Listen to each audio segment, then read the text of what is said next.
Okay, welcome back. So about 20 years ago or so, about 20 years ago, I did a deep dive into um, these verses that we're going to study. This is pretty unanimous, thanks to Kathy. We are now going to be probably for the next minimum two, possibly 3 weeks. We'll see how long it takes to go through these verses from the book of Proverbs, chapter 31, verses 10 through 31. In Hebrew, we call this Aishet Chayil. In English, it is usually translated as a woman of valor, sometimes translated as a capable wife. And there's a bunch of different ways to understand this text. And I want to start with explaining to you these ways that, I forgot my water. Okay, well, whatever, it'll be fine. These ways that we understand sacred Jewish texts. And they are summarized, I guess, by one word, one Hebrew word, pardes. The word pardes means an orchard, and it has four Hebrew letters: a pei, a resh, a daled, and a samach. Okay, and each of them is like an abbreviation for the four different ways that we can understand any verse in Torah. So the first, the pei, the p sound, stands for pshat. Pshat is the simple meaning of the text. Okay, if it says Moshe woke up in the morning, it means Moshe woke up in the morning, the way we understand that. Okay. Then Resh stands for the Hebrew word remez, which literally is a hint. And sometimes there are hints in the text. This is going to make a whole lot more sense later on. I'm just giving you sort of the scaffolding for how we're going to approach these verses. The Dalet stands for drash, which is a textual interpretation. You might hear the similarity between drash and midrash, right? That is a word I think that you've heard before. And samach, this is the last of the four letters of the word pardes. Pei resh dalet samach stands for sod. Sod means secret. So it's the deepest, most hidden secret part of understanding the text, and that usually is in the realm of, not surprisingly, Kabbalah, mysticism, Jewish mysticism, and so forth. Okay. So I'm going to talk about that more, but I just want to explain why it's going to take so many weeks to go through these 22 verses, because we're going to look at them on multiple levels. Okay. Um, Today I'll be very happy if we get through the background and the pshat level. But okay, what does Eshet Chaya literally mean? Eshet, Aleph Shin Taf, literally means wife of or woman of. It's a possessive Hebrew form. And Chayil, Chet Yud Lamed, literally means valor. It's related to the Hebrew word Chayal, which refers to a soldier, but in this context, it means strength. So when we talk very often in Hebrew, in Israel, about our chayalim, our soldiers, or if we're referring to a female soldier, a chayalet or a chayalot. Okay, um, the concept of chayal as an adjective encompasses lots of positive and desirable characteristics, like the organized military force that the chayalim are made up of, strength, wealth, skill, general competence, devoutness. Uh, Somebody who is described with this adjective is a person who has what it takes to get the job done, whatever the job is. Okay, now let's look at the text overall, and I'll tell you that these are the ones that I have found that how they're meant to be understood. There's an opinion that these verses, even though the whole book of Proverbs, which we call in Hebrew Mishlei, the book of Proverbs is do I know who wrote it? Pearl, do you know? Is that a smile on your face because you know? Solomon, Can you unmute yourself and say? I can't hear you. But Solomon, Solomon, yes, King Solomon. The book of Proverbs is one of the three books that is associated with King Solomon. However, there is a tradition that these 22 verses were written by Abraham as a eulogy for his wife Sarah. There's also an opinion that Shlomo HaMelech, King Solomon, wrote it as a description of his own mother, who was Bathsheba. Okay. Um, so the levels we're going to look at it, we're going to talk about it at today mostly as a description of some ideal woman who is extremely accomplished spiritually and in other ways. But there is a very long midrash, a very long rabbinic um, interpretation that each verse is a hint to a different woman in Tanakh. And some of them are more closely connected, and some of them are a little bit of a stretch. But as we go through that, when I go through that midrash with you verse by verse, you will see how it's connected. And then there's another opinion that it isn't actually about women at all, but that the verses of Aishet Chayil so are feminine, obviously, Aishet, wife of, woman of, and so it's really all about certain concepts that are feminine, like nishama, the soul, is a feminine word. Chachma, which is wisdom, is a feminine word in grammatically speaking in Hebrew. Shabbat is a feminine word. Torah is a feminine word. So there's those opinions. And then going one level deeper is that Eshet Chayil is actually all about the Shechina. The Shechina is the very hard to understand, but it is the feminine aspect of God's presence in this world. Okay. So we're going to look at the text, hopefully in 3 or 4 ways. In the plain sense, Eshet Chayil is a praise of a righteous woman, whether it's a wife or a mother or a woman of stature in the community. It extols her industriousness, her piety, her loyalty, um, that it's some kind of an ethical portrait of the ideal woman. Okay. In the remez level, the symbolic level is what I told you, this idea that each verse is a hint or a remez to a different woman in Tanakh, according to this extended midrash. Drash is, again, I'm putting these two pieces together for you, the symbolic allegorical meaning. And so the rabbis read Eshet Chayil as referring to the Torah itself, or some of the other things I said, including um, what is called Knesset Israel, which is the community of Israel, or the soul, or Shabbat, and so forth. And so it's a spiritual song, not just like domestic praise. That each verse hints at phases of the history of the Jewish people or the virtue of Torah scholarship or something like that. And then at the deepest level, the verses refer, as I said, to the Shechina, which corresponds to the, if you could understand the Shekhinah as something that's coming from above, that is sort of beamed down into this world, and so it's a very deep understanding. So this divine feminine presence, the divine feminine reality that exists within creation, is the vessel is a vessel for holiness, and somehow it is a vessel that brings holiness into this world. We're going to get into this a little bit more, but we, in a traditional Jewish home, and maybe some of you do this in your home, we sing these verses on Friday night. And there's a couple of reasons for that, but one of the reasons is that Shabbat is divided into Friday night and Shabbat day, and Friday night has a lot of feminine, is associated with the feminine, and Shabbat day is associated with the masculine. And so there is an idea that the Shekhinah has been in exile during the weekdays, and on Shabbat it comes back into being present in the world.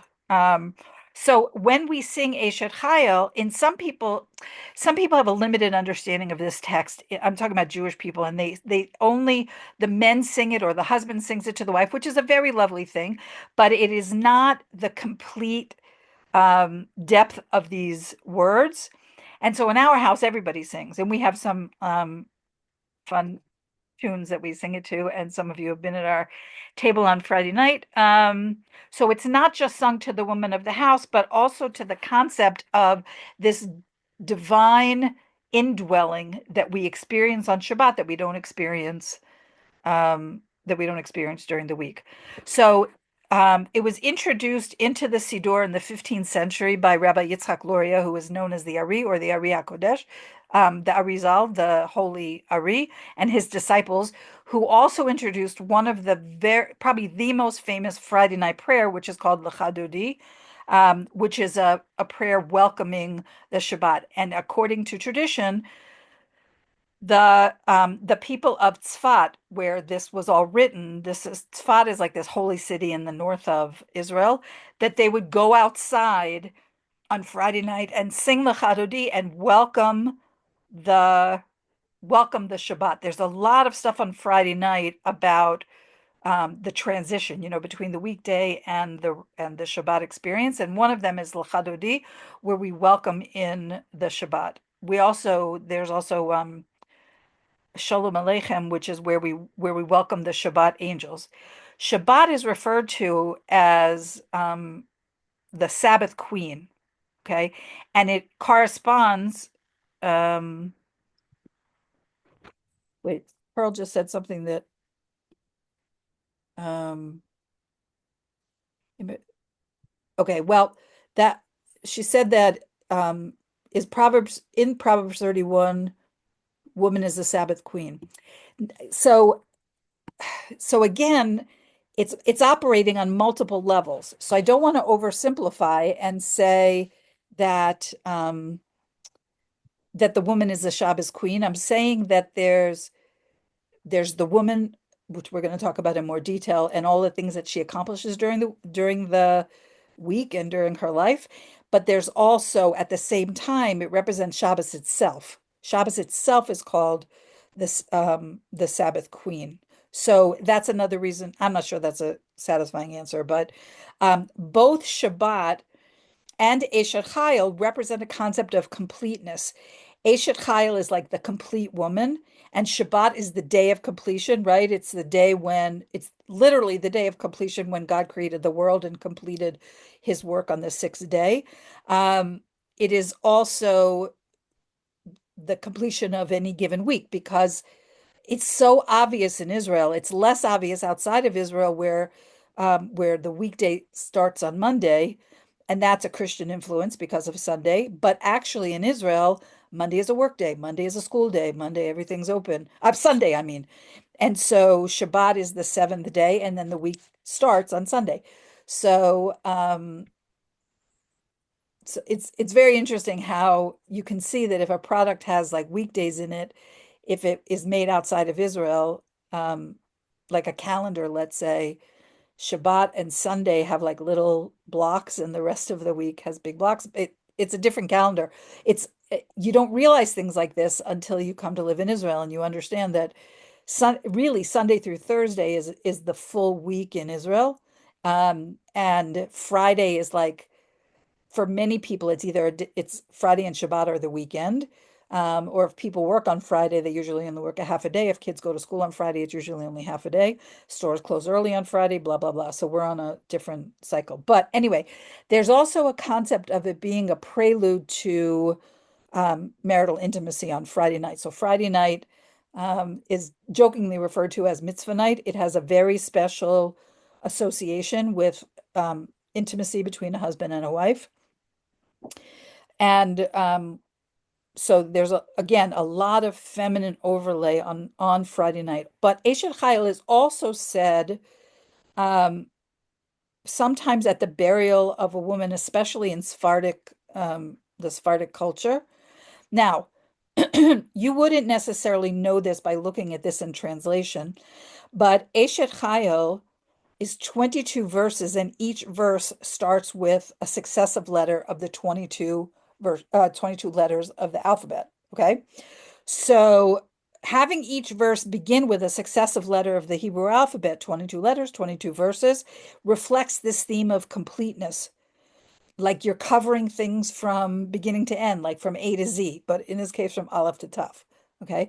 So God gave the Torah by means of these 22 letters. So women are praised through the structure of the same 22 letters. Okay, and now I don't know if any of you have a Bible in front of you, but let's start looking. We're starting with chapter 31, verse 10. An accomplished woman who can find far beyond pearls is her value. Some people translate this as far beyond rubies, and I'm going to tell you why that's not a correct translation. So, first of all, Aishet, which I told you means wife of or woman of, also sounds a lot like the word Aish, which means fire. And so it's an allusion to remember that right now, what I'm going to do, just to recap, is I'm talking about the pshat level, the relatively simple meaning, but I'm going to allude to some of the Hebrew words that are used to bring out a little bit more. So Aish, Aishet, you hear the connection, can't miss it. That means fire. That is a woman whose love for God, for Torah, for her husband, for her family has this quality of being passionate or fiery. Um, a wife, the wife that's described here is energetic and capable and righteous. She's an accomplished woman in all domains of life. And um, it says an accomplished woman who can find far beyond pearls is her value. As difficult as pearls are to find and to acquire, finding the right kind of wife requires more effort than finding pearls. Now, why is it pearls and not rubies? Because in Hebrew, we use the word a con a con what is the word I'm trying to say? A conjugation of the word panina, which refers to internal, okay, hidden. Like, I'm sure you all know the way pearls grow inside of oysters, right? So I don't know where the translation of rubies comes from. There's actually a film um, that that uses the translation of rubies. It was a famous film. I don't know if anybody knows about it. You can put it in the group chat or whatever. But the concept here is that um, the value of a woman like this is far beyond even far beyond pearls, which are valuable. Okay. Now, remember, as you're thinking about this, that we talked about this being some words that Abraham wrote for Sarah, or words that King Solomon, Shlomo Melech, wrote for his mother Bathsheba. Um, those are, I don't want you to lose that, but also just the concept here that a woman like this is not an ordinary thing. And that's one of the reasons why women when they are buried are sometimes referred to as, or sometimes in a loving way in a Jewish relationship, a husband will refer to his wife as his Eshet Chayil, um, if it's a good marriage. Okay. Um, Chapter 31, verse 11. Her husband's heart relies on her, and he shall lack no fortune. So a husband can feel secure. Now we're talking about a financial thing because it talks about his fortune, that he can feel secure that his earnings and his profits are safe with her. Now, already you can see we're only two verses in, but already you can see that a lot of this, all of it, is written from the perspective of like a man clearly wrote these words. Okay. It would be interesting if a woman had written them from either describing the ideal man, which I guess would be Ish Chayil, or if a woman was describing an ideal woman. But in this case, it's all related to the way that the woman um, I don't want to use the word serves, but the way she shows up for her husband and in her family. Okay, um, so this concept that no that his money is safe with her, that his profits, if he's a businessman or if he earns a salary, they are safe with her. That his fortune won't be diminished in her hands because she doesn't, take his paycheck and go out and spend it at Saks Fifth Avenue or some fancy. I'm trying to think of what the UK equivalent of a fancy department store is, but I don't know. He feels free to pursue his business interest and to build his fortune because he knows that his home is well taken care of. So this is another contrast. Some of this, by the way, does sound kind of sexist. But remember that we're talking about this having been written in a different time. The virtuous wife takes care of the household so that her husband is free to learn Torah. And so the fortune that he does not lack is not his income, like his money, but it's his fortune in Torah knowledge because she's taking care of the home front and that frees him up to learn Torah.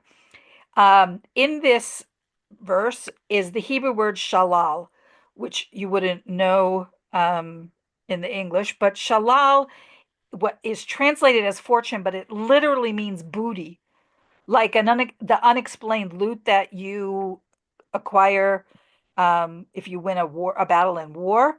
So the concept is that even if a husband has complete confidence in her actual performance in managing the family finances or managing the home front surpasses even his expectations. That's the concept of shalal. It's like above and beyond. Okay. Verse 12, she repays his good, but never his harm all the days of her life. So other women may cause their husbands sometimes happiness, sometimes pain, or if they are a source of good when they are young and healthy, when everything is well, but in old age or with infirmity or adversity that comes. But this woman, the Aishet Chayil, her relations with her husband are of constant goodness in all circumstances, all through her life, and that is actually so reminiscent of Sarah, who, if you remember, we learned about the fact that the rabbis say that she was 127 when she died, because I'm trying to remember this off the top of my head, but the concept is that when she was 100, she was as like beautiful as she was at 20, and when she was 20, she was as pure as she was at 7 or something like that. That the basic idea is that all the days of her life were equally holy. She was consistent who she was through her whole life, as opposed to some people. It's not uncommon that as a couple ages, that the aging introduces new challenges into the relationship. But the concept with this Eshet Chayil is that she remains consistently a source of um, ha- good. It says she repays his good, but never his harm all the days of his life. Um, Also, there's another opinion which I kind of like. When he's good to his wife, meaning the husband in this situation, she repays him with goodness. When he's inconsiderate, though, she doesn't take revenge on him by doing evil to him. Now, we're talking about a normal, healthy relationship, not like if you're married to a narcissist or some other kind of abuse or something like that. But the idea is that she remains equanimable. I think that's the word. Like she's calm. Um, there's also the concept that a person can help another person significantly, but do it in a way that is inconsiderate and that causes harm. So for example, I don't know if we've talked about this in great detail, but there are rules for how you give charity to a poor person in Torah thinking. And one of the highest forms of giving charity is where you give charity to somebody who through like a middleman or something, so they don't know it's you, so they don't have to be embarrassed in any way that to accept charity because they don't know where it's coming from exactly. That's a much higher level than going to a person directly and saying, I understand you're having a hard time, here's $100 or whatever. um, the the Eshet Chayil, according to this verse, the way that she gives is doesn't have any of um, that harmful energy. There's nothing negative about the way that she serves, the way that she gives. Chapter 31, verse 13. She seeks out wool and linen, and her hands work willingly. So one opinion is that whatever she chooses to do, she does it industrially, cheerfully, capably, which is like the opposite of a lazy person whose hands refuse to labor, which is a quote from an earlier chapter in Proverbs. She goes beyond what she's obligated to do. So a wife, for example, in biblical times is obligated to weave, but not to seek out raw materials. But here, look at this verse. She seeks out wool and linen, and her hands work willingly. She doesn't hesitate to do more than the letter of the law requires of her. Um, there's also a concept here. Wool and linen is very biblically significant as two, um, what do you call them? Two fabric, two kinds of fabric, let's say. Um, so the concept of seeking out in Hebrew is darsha, but it also means to investigate. Okay. Um, what is she investigating? She's investigating the law that you're not supposed to mix wool and linen in the same garment, which is falls under the category of chukim. Now, in there's a lot of different ways to divide up the 613 mitzvot. One of the simplest ways is positive things and negative things, things you should do and things you should refrain from doing, right? So, for example, um, you should give charity and you shouldn't speak lashon hara. You shouldn't gossip about other people, right? They're very different. That's one way. Another way is um, things that are obligatory on Jews and things that are obligatory on people from the nations. That's another way to divide it up. There's this other way to divide it up that are in three categories. One is the laws that make sense, that would make sense to any like normal person wanting to live in a civilized culture. So for example, a law like don't kill, that is a law that is very straightforward, that would make sense to anybody. There's also mitzvot that are related to um, remembering certain things in biblical history and Torah history and the Jewish history. So, for example, all of the laws that relate to the holiday of Passover, the way that we keep the holiday of Passover, the laws that relate to the way we build a sukkah, the laws that relate to Shabbat, let's say, those are that's a category of laws that are related to remembering or serving as a witness to something that happened in the past. And there's this other category called, and this one falls into that, called chukim. Chukim are laws that don't seem to make sense to us, or at least that we don't know what it means. We just know that God said this is a law. So one of them is, it's referred to as shatnez. I don't know what the connection is, but not mixing wool and linen in the same garment. Okay. Now there are deeper reasons for this, but this Aishet Chayil, she darshans, she seeks out, she tries to understand what the reasons are for such a law. Even though she may not understand them, she continues to obey them. Um, and the implication here of this verse is that people need to separate the undesirable from the desirable, and also notice that this is like a life lesson, that two things that may be very good independently are not good in combination with one another. Wool and linen is a good example. There's nothing wrong with a wool garment. There's nothing wrong with a linen garment, except it wrinkles easily. But in combination with each other, it's forbidden. Okay, so it's a wool and linen stand as a and I don't know, like an example of us to understand that in life God gives us certain things that are perfectly fine. Here's another example that just came to me: milk and meat. There's nothing wrong with dairy foods or meat, but we're not supposed to have them together. So they are fine individually, but they're not good mixed.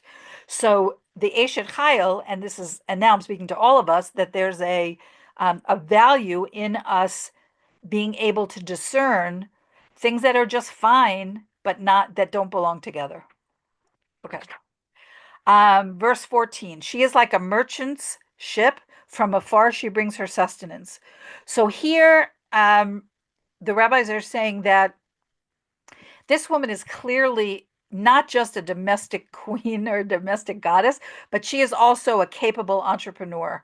And if she were to decide on some business venture or some activity outside the home, she would not hesitate to go to great lengths, literally and figuratively, to enhance the profits that her economic activity would bring into the house, that she's willing to do more than is required, that her husband is actually obligated to support her, but she goes to great lengths, which is symbolized by this merchant who sails to far off places in order to provide for her family. Okay. Um, 31:15. She arises while it is yet nighttime and gives food to her household and a ration to her maidens. So on a simple level, she gets up early in the morning to make sure that everybody, the family and the household servants, if there are any, obviously in the home of Sarah there were, in the home of Bathsheba there were. We may not have household servants, but maybe you do. You have small children and you have a nanny or something. By the way, I don't know if you guys saw this. So fascinating. There's this internet influencer who used to go by the name non-Jewish nanny. She lives in South Florida. Charlie, you know what I'm saying? You've seen her? She lives in South Florida in Boca. And for a number of years, she was, Brittany also knows her. She was, for those of you that don't know, she was a nanny in Jewish homes, in the Jewish community, but like the Torah community in Boca. And it turns out, and this was just like last month or 2 months ago, she announced that as a result of her experiences nannying for these Jewish families, she so admired their lives and their homes that she decided herself to convert. And she has been studying sort of secretly for a number of years. And now she refers to herself on Instagram as the now Jewish nanny instead of the non-Jewish nanny. But it's a really fun Instagram account to watch because she did an interview not too long ago, very recently, last week that I saw, where she talks about how much she learned from the children in these Jewish homes that she was caring for, how much she learned and how proud they were to be Jews and um, how they taught her like good values that she wanted for herself. It's really fun to watch. Okay, anyway, so the idea of this Aishet Chayil is she wakes up early in the day to make sure that everybody, whoever's a household servant or a nanny or whatever, that everybody has the food that they need. And she knows that um, there's a concept that Ein kemach, ein Torah is how you say it in Hebrew. It means without flour, there's no Torah. What does that literally mean? It means that people who are starving or not getting enough nourishment, they can't really study properly.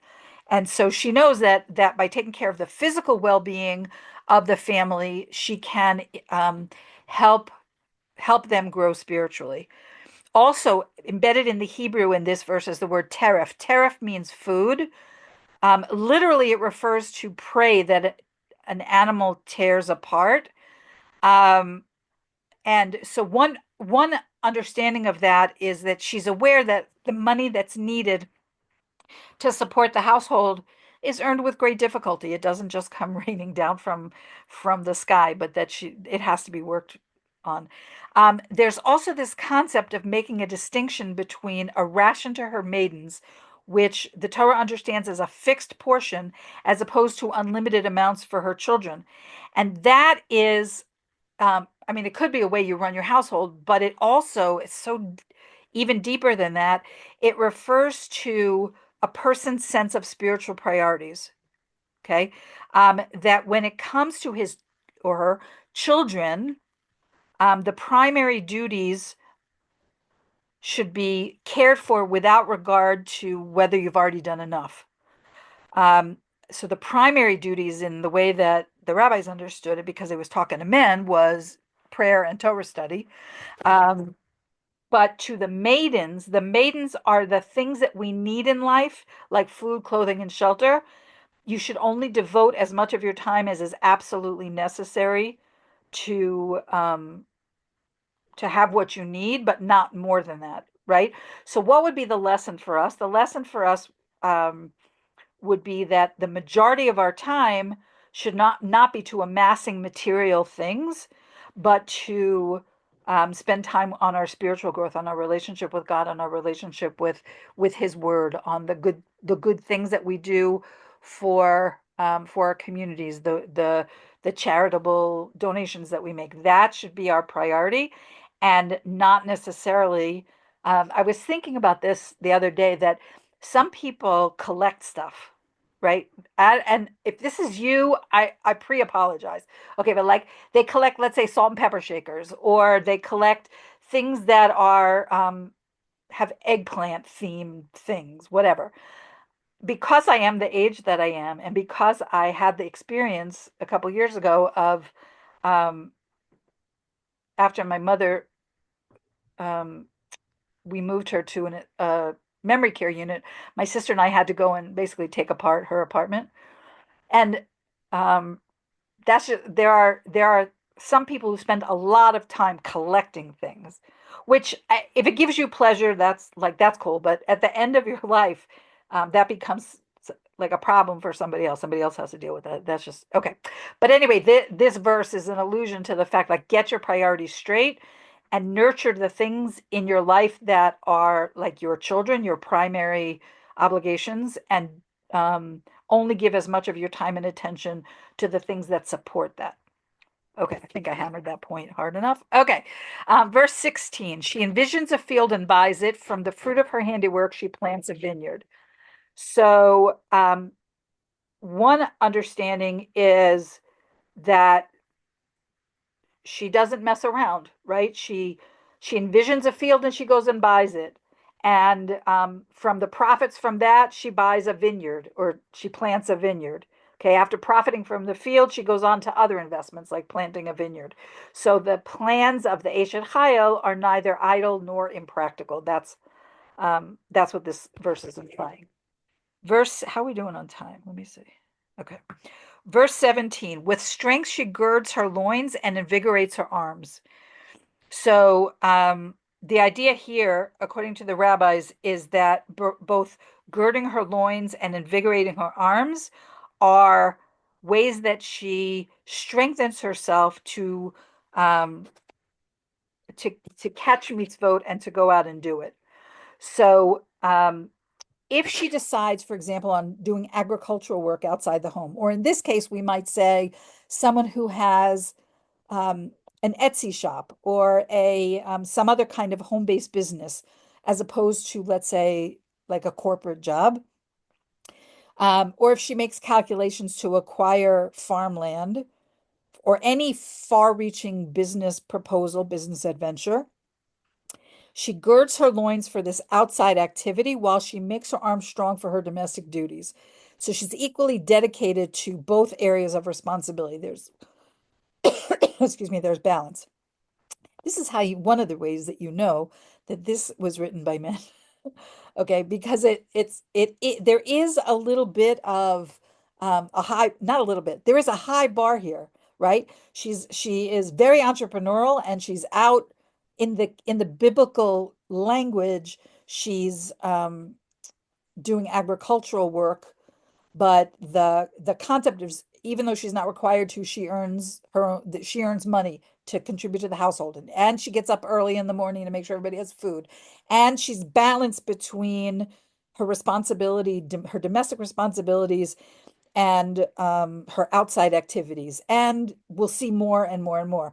So we after let me finish going over these verses, and then we can talk about, like, how realistic a picture is this for any one woman who, let's say, isn't Sarah, or isn't, but the queen or whatever, to be able to accomplish all this.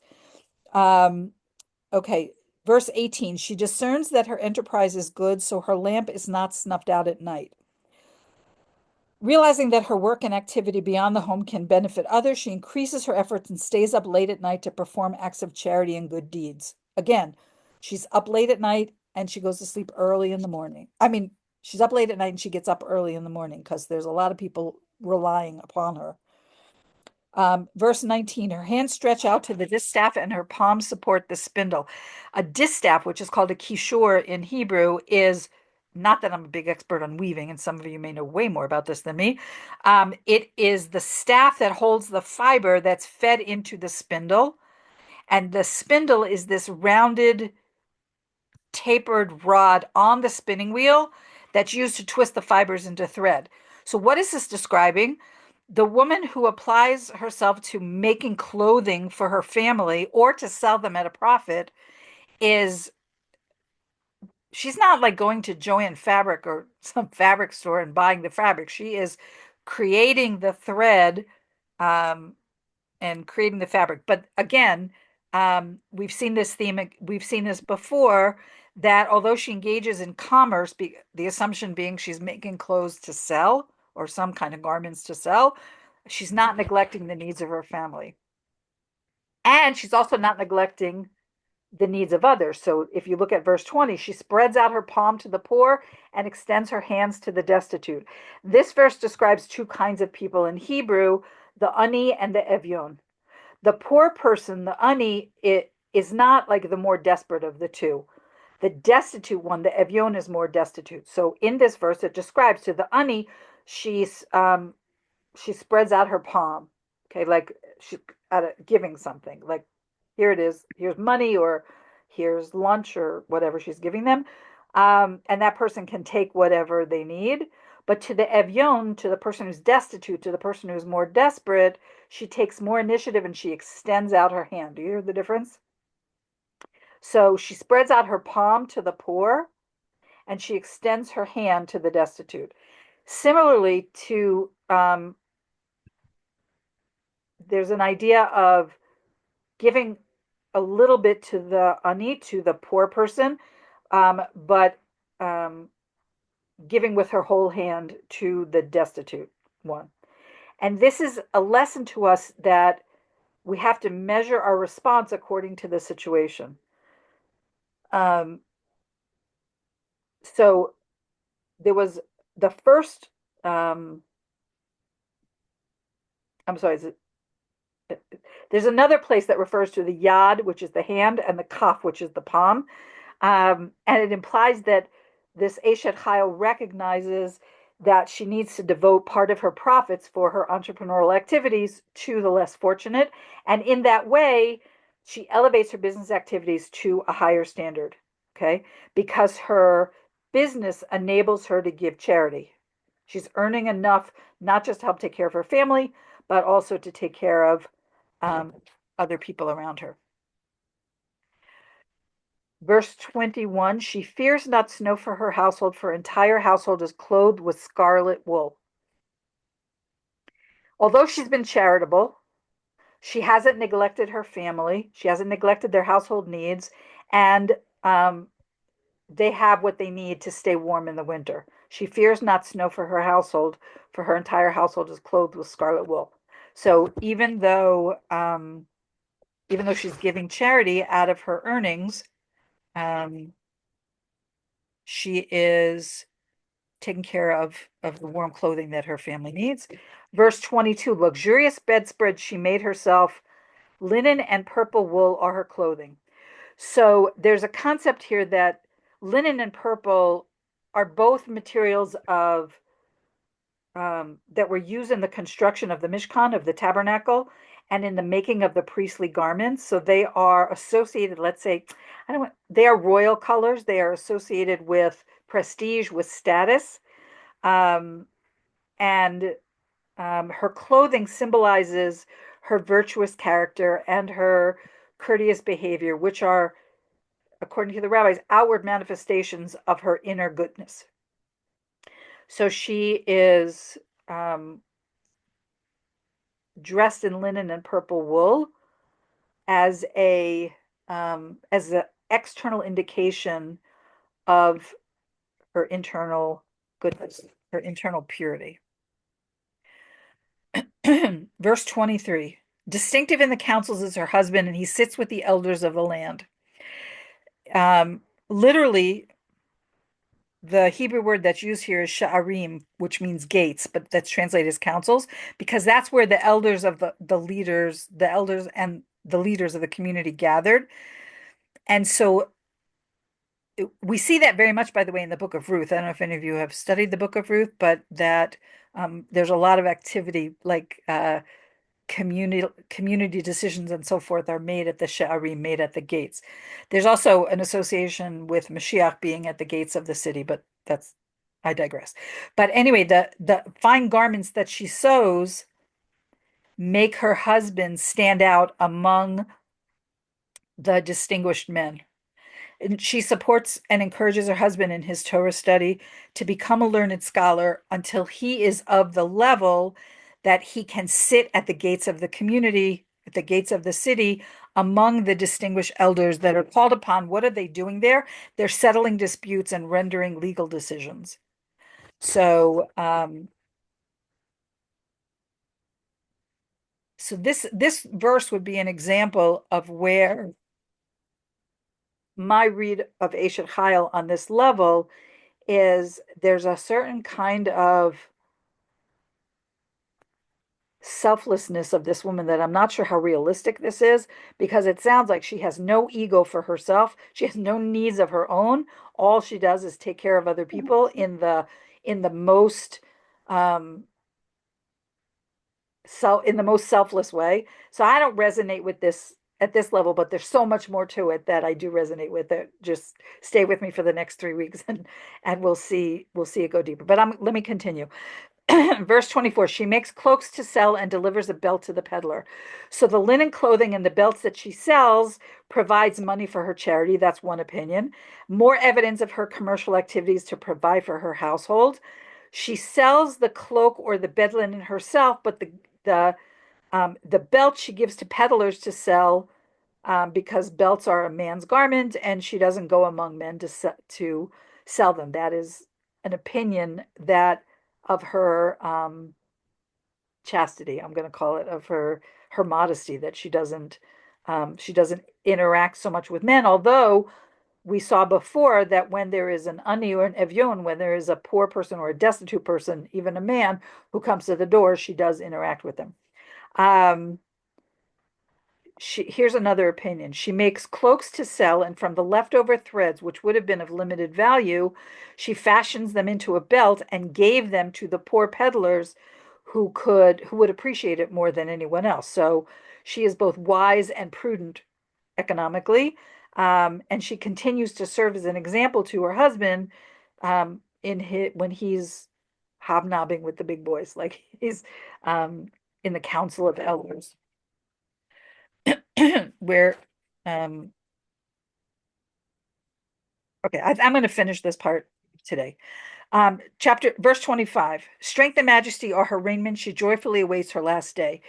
um One opinion means that as a result of giving charity, she's endowed with a spiritual garment of strength and dignity that she will put on when her final day on earth comes, and she has to leave behind all of the physical body that has clothed her spirit during her lifetime, and she is confidently and with a smile going on to the world to come. In other words, she's done all of these things all of her life. She's preparing herself to be rewarded, that there's a reward for her in the next world. Okay. And there's an idea that just before a person dies, that God shows at least a righteous person what their portion is in the world to come, what they've earned. So this Eshet Chayil is happy when she sees what her, even though she's about to die, because on her last day, she sees what all of her devotion and selflessness have prepared for her, um, and she'll know the true extent of her reward. Verse 26, she opens her mouth with wisdom, and a lesson of kindness is on her tongue. This is an extension of the previous verse. On the final day, like the day before she dies or the day she dies, when she faces her judgment in the hereafter, she will be able to speak up for herself because she's lived by the laws of moral wisdom, that acts of kindness have been on her tongue. She performed all of her lifetime and above and beyond the call of duty. And that will be her, um, like what she brings to God is the evidence of this elevated way that she has lived her whole life. Also, there's this idea that whatever she says in her lifetime and whatever she teaches others encourages them also to engage in kind deeds. Um, Verse 27, she anticipates the ways of her household and partakes not of the bread of laziness. She does not linger over her food and thereby turn her meals into an opportunity to indulge in idleness. She eats quickly and resumes the essential tasks.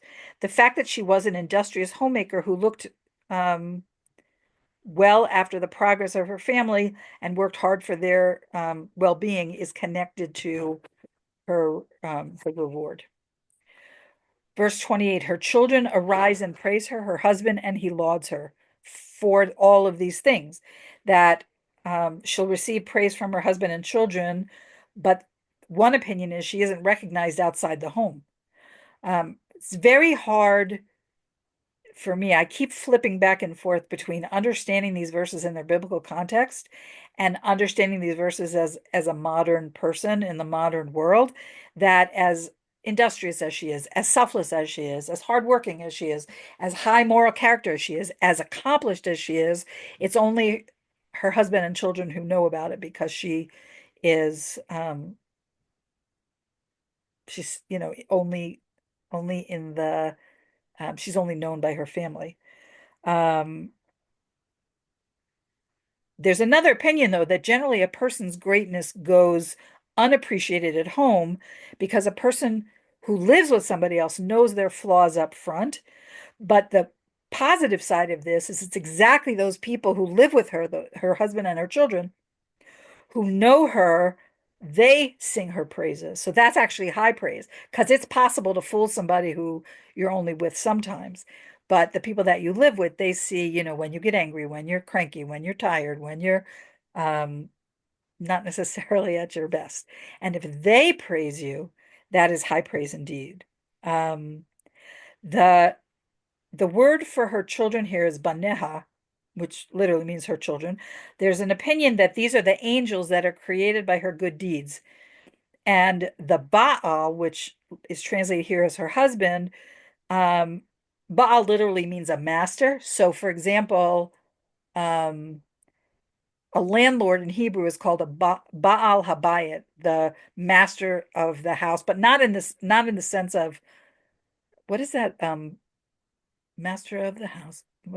Not in the sense of that's just the way we say landlord in Hebrew. Baal means master, the owner of. Okay, so the Baneha refers to angels, and the Baal refers to God, and they are the ones that are praising her for her righteousness and for all of her good deeds.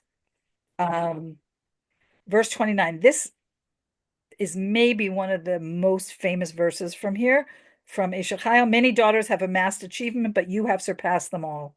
That um, lots of women do these sorts of things, take care of their homes, take very well. They cook good meals, they keep their um, everybody's neat and tidy, everybody's needs are met, blah, blah, blah, blah. But you have exceeded them all. And that I have often heard in at Jewish um, at the burial of a Jewish woman. Um, False is grace and vain is beauty, a God-fearing woman, she should be praised. This is verse 30. We're almost finished. Um, so one opinion is that this means that all of the achievements that you, Aishet Chayil, have accomplished in your life, the most important is that you don't take pride in your physical appearance, but only in being pious and in being devout. Another opinion that grace and beauty are transitory, um, which as an older woman is just the experience of aging, that doesn't reflect what the character of a person is, that it's only a woman's fear of God that is worthy of praise.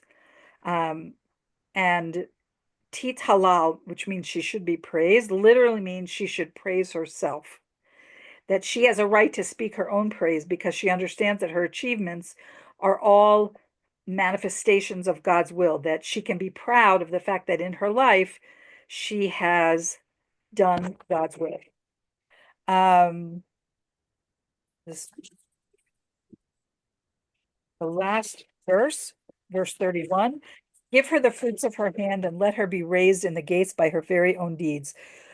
So the idea here is that no compliment that is given to her is unearned. Whatever kind words are said to her are well deserved. It's the fruit of her righteous deeds, and that's what she'll be rewarded for. The spiritual wisdom, the fruit of her hands is the spiritual wisdom that she will be rewarded for in the world to come, and she'll be praised in the world beyond her home as well. And that the most eloquent testimony of her virtue in the world is, in fact, her own deeds. Okay, that is a an overview of the pshat level of, so it's a little deeper than the simple meaning, but for those of us alive today and listening to this, I mean, I don't know if you hear it the same way that I do.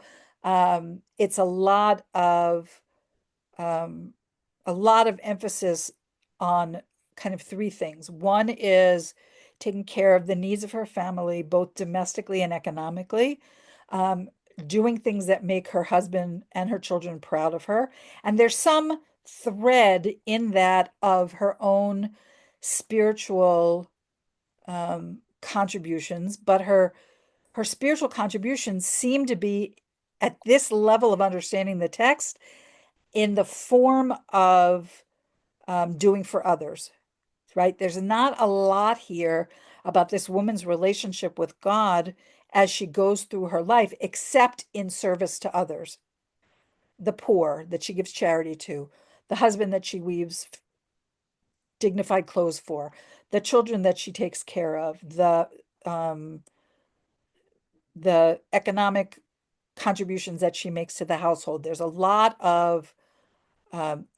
a lot of that, and I think I'm anxious to hear what you guys have to say if you hear it the same way I do. But I think that it's not a it's not a complete picture of the way that a Jewish woman, or the way that a woman guided by Torah um, needs to live. Like, we don't all, that model works for some people, but it's not the only way. It's not the only way to be an exemplary woman and to be honored and recognized both in this life and in the world to come. Okay, that's sort of my pedestal, my pedestal talk. We have a couple of minutes left. Does anybody want to unmute yourself? We're not done, by the way. We're going through this a few more times, so I'm going to show you how each of these verses go way, way deeper. But just on this, um, anybody have any emotional or intellectual reactions that you want to share?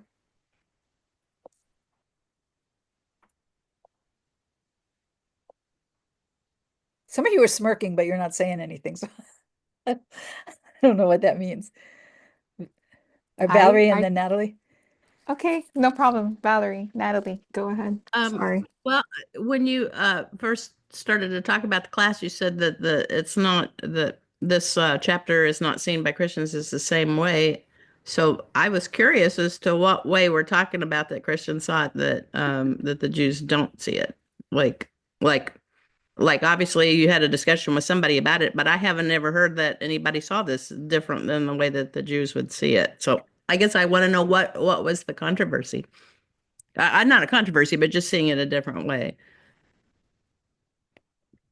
Well, does the person who I had this conversation with want to speak up, or I can give it a whirl?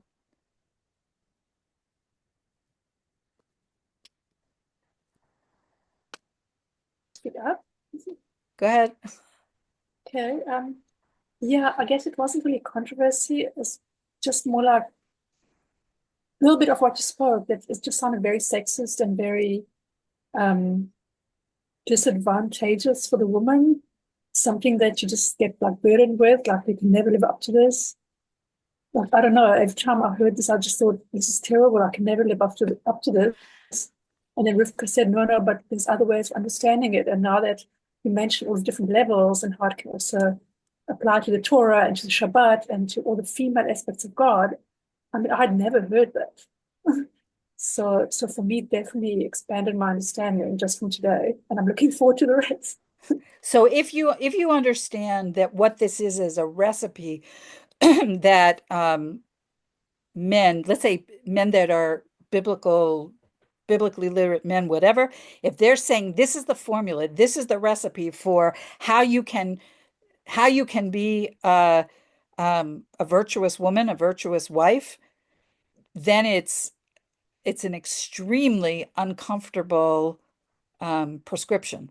And I can see where if it's used like, like as a cudgel, or it's used as um, a weapon against a woman, like why aren't you like this and why aren't you like that, and why don't you do the things that Aishet Chayil is supposed to do, and all that, it can be weaponized. But you'll see that when we go deeper, that is the shallowest understanding. And if we understand it as being a eulogy, that what Abraham spoke about Sarah, or what Shlomo HaMelech spoke about his mother, it isn't, you can even understand that it wasn't meant to be like the standard for all women, and for men to hold their wives up to that standard. Natalie, and then Vicky. Yeah, this is, I think what you said today, and because I see more Jewish people in reality, like for Christians, is very much the man who has to provide for the family. But here is not. And like as you said, sometimes women are more industrious to let her husband doing more Torah, which is something is not the way how the Christians see the thing. So it's very, very interesting. And sometimes it can be very sexist, but in the opposite, it can be very freeing, because the woman can do so many things and is not afraid of her doing more than him. Is a different role, and is a different. So it's very interesting how people can take the thing in a negative way, or it can be in the opposite, very freeing for the ladies to be very industrious and be able to be doing a lot of things and out of the box, I would say, almost. And is very, oops, my battery is very low. But it's the first time that I see that in it, as you say, that the women can do a lot of things to freeing her husband to do more Torah. And it's not at all, I would say, in the Christian world this way. That's interesting, So it's Spin. very interesting to look at the two sides. Okay, thanks. Vicky, you want to say something? Well, I want to agree with Teresa where it says basically burnout.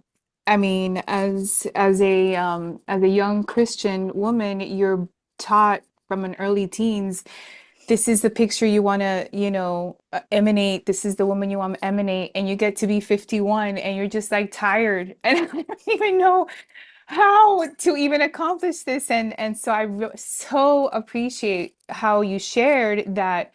In not only is it a eulogy, but okay, I love how you say it's a recipe of what a woman should be, but at the same time, was I born with servants? Was I born as a queen? You understand what I'm saying? There's so many nuances of what you're sharing that But kind of like yeah. brings a better perspective of things. It's just like you'll like burnout, absolutely adrenal burnout. It happened to me at 49. So I I think think so. that Yeah, hang on. sorry. May I I think say? that there's a difference between this being like the ultimate highest biblical words of praise of a woman that we have, and it being what's expected of every single woman in all circumstances. That's a very big difference. No, no. It's not like that we should be. It's like what we can be. Is what we can be. So take it like the opposite way, positively, not what we should be, and it's like, is on us. Do you understand what I mean? Right, right, right. So it is just hard if this is presented as the standard, that this is how, you should be good at the domestic world, and you should be good economically, and you should be charitable in your community, and you should be industrious in this way, and you should take care of your children, you should take care of your household servants, and you should go to sleep late, and you should wake up early, and like that's a recipe for what did you call it? Adrenal failure? I don't adrenal burnout. Like that is not realistic for most of us. But what Natalie is saying is a nuance that I want to lay over it, and that is, let's say you're not good at all of these things, because that's a really high bar. But let's say that, raising children's not your thing. Okay. This is saying there's a role for you to be successful in the economic world. There's a role for you to be successful as a woman in the charitable world. There's a role for you in helping your husband grow spiritually. Now, I have a problem personally, is my issue with, like, what about her relationship with God? What about her Torah study? What about, like, that isn't spoken about, but some of that is the biblical, um, the biblical language that doesn't, you can clearly see, in a way, reading it as it is, it sounds like some guy's fantasy about what his wife should be in like, without being terribly realistic. If it's set as the like expectation, that every woman should be live up to that standard, that's nuts. But if it is, as you're suggesting, Natalie, like the opportunity to see there, all these realms are open to women, which one suits you best? You don't have to excel in all of them. Uh, Andrew wrote Torah-based Stepford wives, right? Well, this is maybe opening up doors to say, um, that women are not one dimensional. They're not Stepford wives in a way, right? That they are able to excel in different arenas. Now, some of us can excel in multiple arenas, and some of us are just really good at one thing. The yeah, And and they can have different season too. You can right, be good in certain thing for a certain time, and then something correct, else another correct, time. correct. I As love, you age, yes, yeah, I love what you say that she can praise herself. This is very important because again, it's like self-esteem and all these things is not a burden, and we need to learn about all these things. So it's very good. right. It's a formula for more mental health, not just to wait for your husband and your children or your customers or your community or whatever outsiders to praise you, but to recognize for yourself your own wins, the things that you do. I'll just give you, this is such a tiny example, but my husband and I are looking for a pool. And the outdoor pools are not open yet around us. And so we've been going to these indoor pools. And this pool we went to in a community close to here, they have this beautiful big indoor pool, but there's no easy way in or out. So it has these steps that are built into the side of the pool, if you can picture what I'm saying, and these bars. Okay. So, if I was a 17-year-old guy, I would have no trouble getting in and out of this pool. And I was able to get in fairly easily. But to get out, you have to lift up your whole body weight and pull yourself out. And it's not like a regular set of stairs. Okay.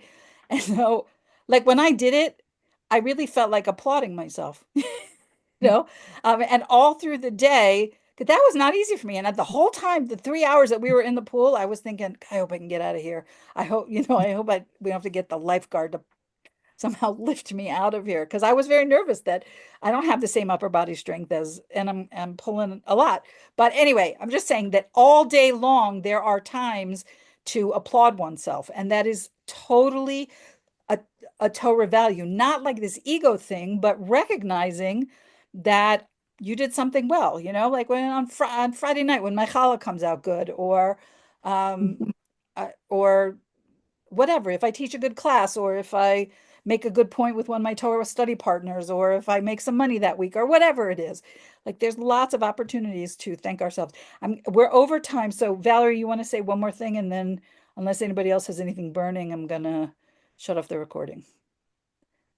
Well, just maybe a comment. I'm glad I grew up in a church where they didn't talk about it a whole lot, but when they did it in positive ways. And so I didn't suffer a lot of male chauvinism in that respect. However, I think that one of the things you mentioned is also it's a point, and I think that as women, because we do so much, like you're making bread on, Shabbat, and you are preparing a Pesach meal for, a zillion people or whatever. We do so many mundane things. In many ways, we may or may not have the time to sit around and reflect on like how significant this is and, spend 2 or 3 hours in meditation on, like what, the spiritual reflections and stuff like that. Like I think that we have to find times for those, but it's probably not on things like on the holidays. It's not because we're busy like but you get the spiritual satisfaction after the fact. Like you can reflect on it that you did it and it felt good and you knew that you provided like if you had a successful Shabbat dinner and you had guests and you had, like whatever you did it for the people and you feel good about it when it's done. I mean, you might be having some, spiritual thoughts while you're cooking or whatever if nobody's bothering you. But, if you're being bothered and stuff like that, you also don't have time for reflection. So if you've got a kid hanging on your leg or whatever, I mean, so I think just so much of a woman's life is about doing and then letting other people praise her because she forgot she did that, number one. Or, there was so much going on that I didn't have time to reflect on what a great thing that was till later. Like I just think our lives are built around, you have to change a diaper and you have to, put out this fire or that fire or whatever, things that even if your husband is involved in helping you, he's probably not involved in the same way because you're plotting and strategizing about how everything is going to be pulled off. It's just we lead a different life. I guess is kind of my thing. I don't know. So I'll just conclude by just underlining what Natalie said, and that is we have seasons in our lives, and when we are raising young children, we are more in the service role and caring for role all on a much larger, even if we work, much larger percentage of our time than when we are empty nesters. And we have more time to devote to our own spiritual needs and our own relationship with Hashem. The other day, so postmenopausal insomnia, whatever. Sometimes I don't sleep well. It was 2:30 in the morning. I'm rolling around in bed. I said, let me just get up and I'm just going to say some Tehillim, some Psalms. Because the situation here is a little bit tense right now. And I did that, and it was so meaningful for me. Everything was quiet. Nobody was home except my husband, but he was asleep, and the world was asleep, around me. And I only turned on one small light, just enough to read by, and I really felt like that was um a way for me to have a moment with God, to have a moment with my own soul, um, in in privacy. That was very meaningful for me. Okay, so much more to come on this. I thank you for joining me, and God willing, next week we will take a look at that very lengthy midrash and see how every verse relates to a different woman in Tanakh. Okay, thanks, guys. Thanks for joining. Bye.